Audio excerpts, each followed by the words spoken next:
Updated March 29, 2018, 15 hours 52 minutes and 47 seconds. The New South Wales Government has backed down on its proposal to demolish the Sydney Olympic Stadium, which will instead be refurbished.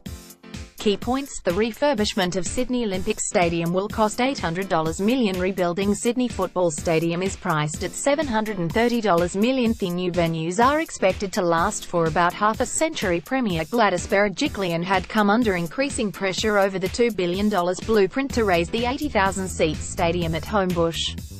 The government will press ahead with plans to demolish and rebuild the Sydney Football Stadium at Moore Park, with work expected to begin later this year.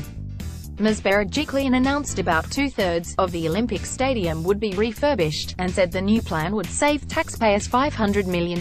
This will change the atmosphere of the entire stadium, she said, but importantly it will provide a rectangular stadium with fans closer to the action. That is what is required for a world-class stadium. The New South Wales Government's backflip comes a year out from the next state election.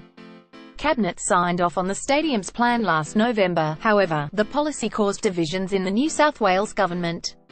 The Premier said initial modelling had shown a complete renovation of the venue would have cost more than demolishing it and building a new stadium. We've listened to the community. Stadium Australia was due to be demolished in 2019 and would have cost $1.3 billion. We've listened to the community. We know the public would have thought that is too much to spend, Ms. Berejiklian.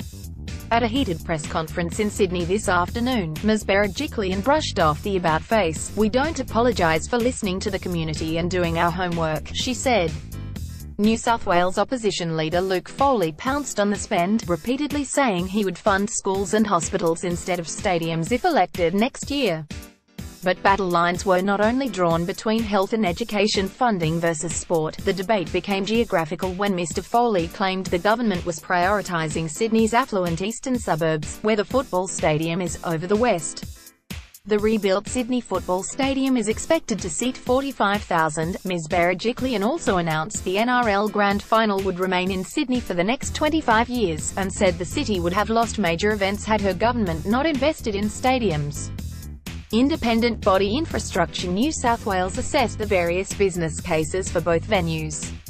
NRL CEO Todd Greenberg was pleased with the announcement. "Naturally, I would have preferred to see a new stadium built at Sydney Olympic Park in line with our Memorandum of Understanding," he said, "but this remains the biggest infrastructure program the game has ever seen, one that gives our fans a new level of stadia facilities." Topics: Government and politics. Parliament, State Parliament, Sydney 2000. First posted March 29, 2018, 12 hours 58 minutes and 28 seconds.